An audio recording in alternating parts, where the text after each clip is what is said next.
सुबह का समय था। सूरज की हल्की किरणें खिड़की से होकर कमरे में आ रही थीं। 17 साल का आदित्य स्कूल के लिए तैयार हो रहा था, लेकिन उसका मन आज पढ़ाई में नहीं था। मोबाइल हाथ में था और चैटिंग में इतना खो गया कि समय का पता ही नहीं चला।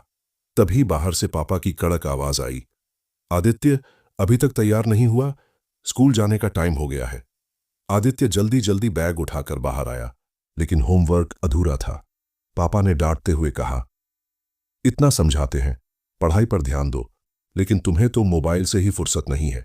जिंदगी मजाक नहीं है बेटा, मेहनत करनी पड़ती है। आदित्य ने मन ही मन सोचा, पापा हमेशा डांटते ही रहते हैं, इन्हें मेरी समझ नहीं है।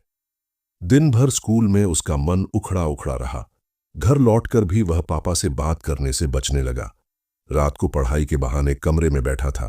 तभी मां चुपचाप आई और बोली, तुझे पता है बेटा, तेरे पापा क्यों डांटते हैं? जब तेरे पापा तेरी उम्र के थे, उनके पास पढ़ने के लिए किताबें खरीदने तक के पैसे नहीं थे। सुबह अखबार बांटते थे, फिर स्कूल जाते थे। आज जो तुझ पर सख्ती करते हैं, वो इसलिए ताकि तेरा भविष्य बेहतर हो। आदित्य चुप हो गया। उसने खिड़की से बाहर देखा। पापा आंगन में बैठे थे। हाथ में चाय का कप था, लेकिन नजरें सोच में डूबी हुई थीं। आदित्य ने धीरे धीरे उनके पास जाकर कहा, पापा, माफ करिएगा, मैं आपकी बात समझ नहीं पा रहा था। पापा ने मुस्कुराते हुए उसके कंधे पर हाथ रखा। बेटा, डांट सिर्फ आवाज में होती है, प्यार दिल में। और मैं तुझसे बहुत प्यार करता हूं।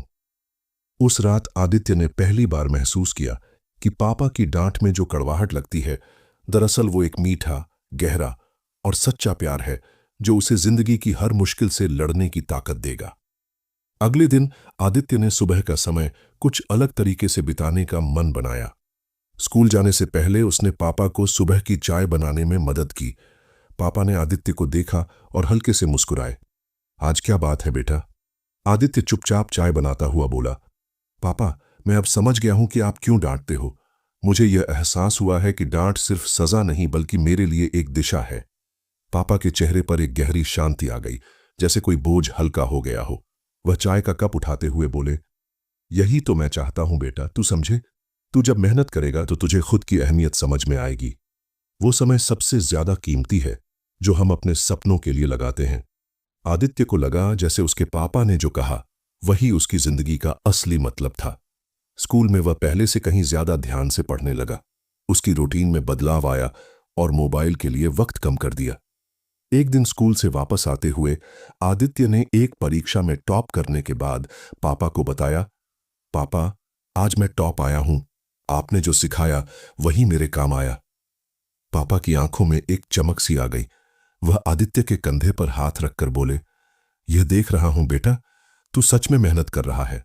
लेकिन याद रखना, डांट का कारण कभी भी तुझे कमजोर नहीं बनाएगा। वो हमेशा तेरे साथ रहेगा जब तक तू अपनी राह पर चलने का इरादा बनाए रखे। आदित्य ने धीरे से सिर हिलाया और मुस्कुराते हुए कहा, अब मुझे समझ में आ गया है पापा, आपकी डांट में छुपा प्यार ही मेरा मार्गदर्शन है। रात को आदित्य को अपनी पढ़ाई में दिलचस्पी बढ़ी और उसने पापा की डांट को अपनी प्रेरणा बना लिया। वह जानता था कि वह किसी न किसी दिन अपने पापा की उम्मीदों पर खरा उतरेगा। डांट ने उसे न केवल सही रास्ता दिखाया, बल्कि उसे यह सिखाया कि प्यार कभी भी बिना कुछ कहे व्यक्त नहीं होता। वह हमेशा हमारे लिए होता है, चाहे हम इसे समझ पाएं या नहीं। किसी भी रिश्ते में सिर्फ शब्दों से नहीं, बल्कि उन शब्दों की गहराई से समझना पड़ता है। और यही था आदित्य के लिए असली सीख। पिता की डांट में छुपा प्यार कभी खत्म नहीं होता, वह सिर्फ और गहरा होता जाता है। यह कहानी एक सच्चे रिश्ते की गहराई को दिखाती है और दिखाती है कि डांट में भी सच्चा प्यार छिपा होता है। कुछ हफ्ते बीत गए। आदित्य अब पहले से बहुत बदल चुका था। उसकी पढ़ाई में ध्यान, वक्त का सम्मान और मेहनत करने की आदत पक्की हो चुकी थी। पापा की डांट अब उसे चोट नहीं करती थी, बल्कि उसे आगे बढ़ने का ईंधन देती थी। एक दिन मोहल्ले में खेल प्रतियोगिता हो रही थी। आदित्य को क्रिकेट टीम का कप्तान बनाया गया।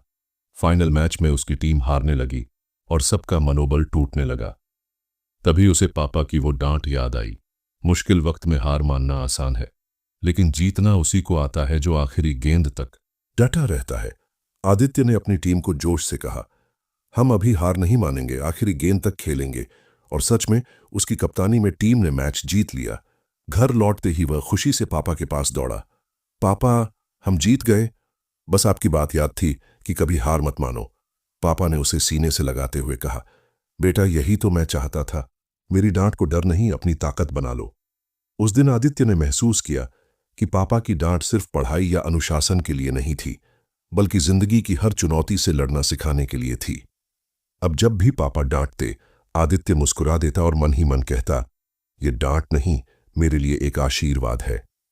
और यहीं से उसके और पापा के बीच एक अनकहा रिश्ता और भी गहरा हो गया।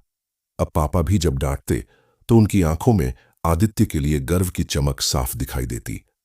समय बीतता गया और आदित्य अपने जीवन में लगातार आगे बढ़ने लगा। पढ़ाई में उसकी पकड़ मजबूत हो गई थी, खेलों में भी उसका नाम होने लगा। लेकिन सबसे बड़ा बदलाव यह था कि अब वह हर मुश्किल में पापा के शब्दों और डांट को याद करता और वह उसके लिए हिम्मत बन जाती। 12वीं की बोर्ड परीक्षा का रिजल्ट आने वाला था। घर में माहौल थोड़ा तनाव भरा था। रिजल्ट वाले दिन आदित्य का दिल जोर जोर से धड़क रहा था। कंप्यूटर स्क्रीन पर नजर गई और उसके चेहरे पर खुशी की लहर दौड़ गई। 90% मार्क्स। वह खुशी से उछल पड़ा और पापा को आवाज दी, पापा, मैंने कर दिखाया। पापा ने नतीजा देखा, लेकिन तुरंत मुस्कुराए नहीं। उन्होंने गंभीर आवाज में कहा, अच्छा है बेटा, लेकिन यह तो बस शुरुआत है। असली सफर अभी बाकी है। पहले तो आदित्य को लगा कि पापा खुश क्यों नहीं हुए, लेकिन अगले ही पल पापा ने उसे अपने पास बिठाकर कहा, बेटा, जब मैं तेरी उम्र का था, मैं भी बड़े सपने देखता था, लेकिन हालात ने मुझे जल्दी जिम्मेदारियां निभाने पर मजबूर कर दिया। मैं चाहता हूं कि तू बिना किसी रुकावट के अपने सपनों तक पहुंचे। मेरी डांट का मतलब यही है, तू कभी अपनी मंजिल से भटके नहीं। उसके बाद पापा की आंखों में हल्की नमी आ गई।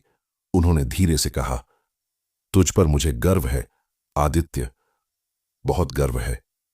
आदित्य ने पहली बार पापा को यूं भावुक होते देखा। वह उनके गले लग गया और बोला, पापा, आपकी डांट ही मेरी सबसे बड़ी ताकत है। आज मैं जो हूं, आपकी वजह से हूं। उस दिन आदित्य को पूरी तरह एहसास हो गया कि पापा का हर सख्त शब्द, हर डांट, हर डांटने का लहजा दरअसल एक सुरक्षा कवच था, जो हमेशा उसके चारों ओर फैला हुआ था।